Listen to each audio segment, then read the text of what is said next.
What is going to happen when the curfew is lifted will be a bloodbath. The people will come out. There are 900,000 troops there. They haven't come to, as Narendra Modi says, he's done this for prosperity of Kashmir. This is supposed to be for the development. These 900,000 troops, what are they going to do when they come out? There'll be a bloodbath. And so, Mr. President, I want to repeat here, this is one of the most critical times. There will be a reaction to this. Pakistan will be blamed. Two nuclear-armed countries will come face to face like we came in February. And before we head in that direction, the United Nations has a responsibility. This is why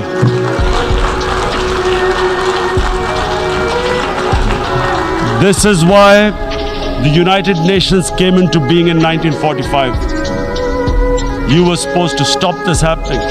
Supposing a country 7 times smaller than its neighbor is faced with the choice, either you surrender or you fight for your freedom till death, what will we do? I ask myself this question. And my belief is, La ilaha illallah, there is no God but one. And we will fight. And when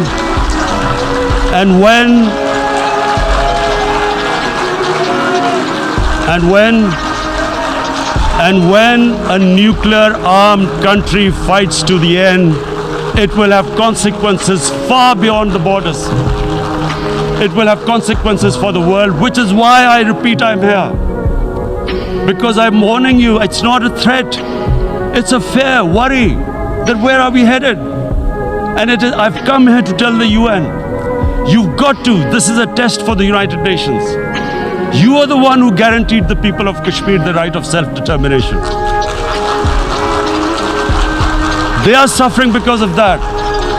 And this is the time. This is the time not to appease like in 1939 appeasement took place. This is the time to take action. And number one action must be that India must lift this inhuman curfew, which has lasted for 55 days. It